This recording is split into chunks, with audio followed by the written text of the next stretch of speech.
ہمیں تو شیطان نے لگایا ہوا ہے کہ جی چلتے رہو، گناہ کرتے رہو، دیکھی جائے گی۔ دیکھی کیا جائے گی؟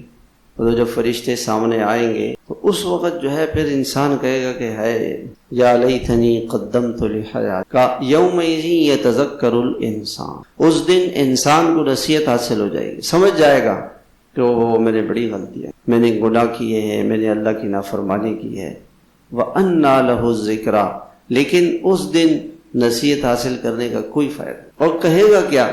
یا لیتنی قدمت لحیاتی، کاش کہ میں اپنی آخرت کے لیے کچھ کر لیتا۔ آج تو 2 رکعت پڑھنا مشکل ہے، وہ سب سے کم نمازی نماز کے شروع میں، اور نماز ختم ہوئی، نماز ابھی امام نے، وہ میرے شاہ صاحب تھے ہماری مسجد میں، ہم نے دیکھا ہوگا شاہ صاحب، مجھ سے کہتے تھے امام صاحب آپ ادھر سلام پھیرتے ہیں، ابھی ادھر سلام نہیں پھیرا ہوتے لوگ چلنا شروع ہو۔ کس اللہ کے دربار میں آئے ہیں، کیا دینے والا ہے؟ وہ ایک مسجد کے دروازے پہ لکھا ہوا تھا، وہ اللہ جس کے خزانوں میں آپ کے پاس دینے کے لیے سب کچھ ہے، اس کے خزانوں سے لینے کے لیے کچھ وقت دے دو اللہ۔ وہ اللہ جس کے خزانوں میں آپ کو دینے کے لیے سب کچھ ہے، آپ کی ہر چیز اس کے خزانے میں، کچھ وقت اس اللہ کو۔ اتنی جلدی ہے، اتنی جلدی ہے۔ تو شیطان اور نفس، یہ سارے نفس کی شرارتیں بتا رہا ہوں۔ مسجد آذان پہ نہیں لائے گا، دیر سے دیر پہ لائے گا، 1 رکعت گئی، دوسری رکعت گئی، تیسری رکعت گئی، چوتھی